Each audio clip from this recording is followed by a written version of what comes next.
এখন শুনবেন রাত ৩০টার সংবাদ। রেডিও চেরাবেরা খবর পড়ছে সব দলের মা সরে দাঁড়া। খবর প্রচারিত হচ্ছে কাটাখালী কচুবাগান গুতগতি সেন্টার থেকে।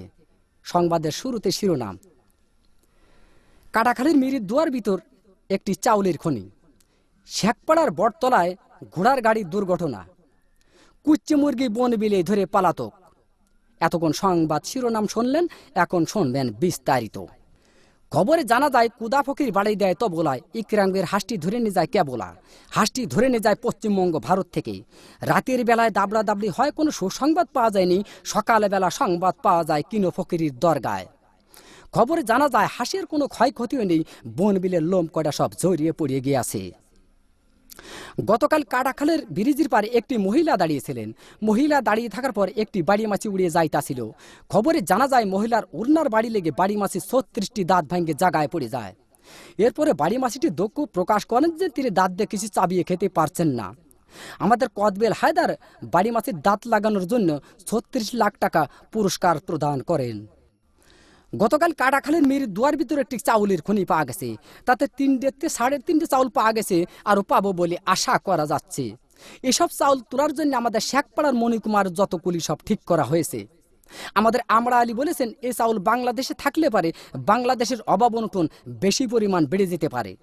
এই জন্য এই চাউল বিদেশে যাবে বলে ৪টি কোস্টার জাহাজ আমাদের কাটাখালের ব্রিজ ঘাটায় ঘষাঘষি করিতেছে। গতকাল বঙ্গোপসাগরে আগুন লেগে পানি পুড়িয়ে সারকার হয়ে যায়, মাছের কোনো ক্ষয়ক্ষতিও নেই, শ্যাওলা কড়া নিরাপদ জায়গায় আছে। আগুন লাগতে লাগতে উপকূলের কাছাকাছি গেলে আমাদের কাঁঠাল চৌধুরী বলেছেন এই আগুন উপকূলের কাছাকাছি গেলে বহুত ঘর বাড়ি পুড়িয়ে যাওয়ার সম্ভাবনা রয়েছে। এই আগুন নিবানোর জন্য আমাদের মাগুরার তরফ থেকে ৭ বস্তা পেট্রোল ও ১৪ বস্তা কেরোসিনের তেল পাঠানো হয়েছে। গতকাল আরিচার ঘাটে একটি হাতি যাইতাছিল। হাতি যাওয়ার পরে ফেরিখানা নষ্ট হয়ে যায়। ১৫-১৬ খানা বাস বুঝাই সত্ত্বে হাতির পিঠের পার ফেরিটি তুলে দেওয়া হয়েছিল। হাতিটি নিমিজিমি করে যাইতাছিল, এক রয় নামাজের পাড়ায় হাতি চ্যাপ্টা হয়ে গেল। রয় নামাজের পাড়ায় হাতি চ্যাপ্টা হয়ে গেলে বাস কয়েকখানা দরদর করে পানির ভিতর পড়ে যায়। খবরে জানা যায় বাসের ভিতর যত লোকজন ছিল লোকজনের কোনো ক্ষয়ক্ষতিও নেই, বাস কয়েকখানা হাট পেল হয়েছে। এরপর এক মহিলায় বাস কয়েকখানা বাহাত দিয়ে টান দিয়ে তুলে আরিচার হোটেল থেকে ১৪ বালতি ফ্যান খায় সুস্থ করা হয়েছে। গতকাল এক কুচ্চি মুরগিতে এক বন বিলে ধরে পালাতক গহীন সমুদ্রী পানির ভিতর। গতকাল ৩৬৬টা ডুবুরি নামায় খোঁজ করা হয়েছে। খবরে জানা যায় বন বিলের কোনো ক্ষয়ক্ষতি নেই, কুচ্চি মুরগির পেটটি একটু ফুলিও পাওয়া গেছে। আমাদের কাটাখালীর বিন্দু ডাক্তার কুচ্চে মুরগিটি মগির নতুন হাসপাতালে ভর্তি করে কুচ্চে মুরগির পেট অপারেশন করে ৩ মণ ও ৩.৫ মণ চাউল পাওয়া গেছে, আরও পাবো বলে আশা করা যাচ্ছে। বর্তমান বাংলাদেশে মাছের অভাব অনটন বেশি পরিমাণ দেখা যাচ্ছে।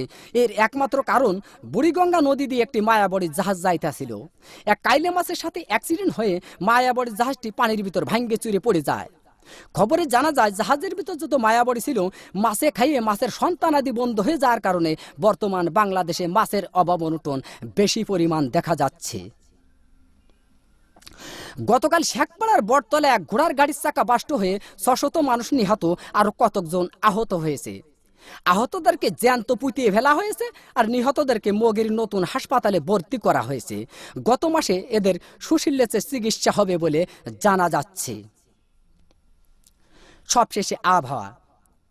আজ রাত বিয়ান পর্যন্ত আবহাওয়ার পূর্বাভাসে বলা হয়েছে ৬ সত্যিপুর কাদিরাবাজ দেড়িও আবালপুর সিমেলের মাদ্রাসার উপর দিয়ে দক্ষিণ পূর্ব দিক থেকে ঘন্টায় ৬০০০ কিলোমিটার বেগে দমকা থেকে জোরে হওয়া বৃষ্টি ও বজ্রবৃষ্টি সহ বিচ্ছিন্নভাবে বয়ে যেতে পারে।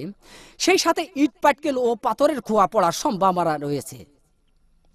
এইসব এলাকার বাস, ট্রাক, মাইক্রো ও কার গাড়িকে ১ নম্বর সতর্কতা সংকেত দেখিয়ে যেতে বলা হয়েছে। আর এইসব এলাকার সাইকেল, বাইসাইকেল, মোটর সাইকেল এবং মকবুলের ঘোড়ার গাড়িকে ঘরের ভিতর বাইন্ধে থুয়ে বসে থাকতে বলা হয়েছে। এই আবহাওয়ার পূর্বাভাস রাত বিয়ান পর্যন্ত বলবৎ থাকিবে। আগামীকাল সূর্য উঠলি আর ডুববে না।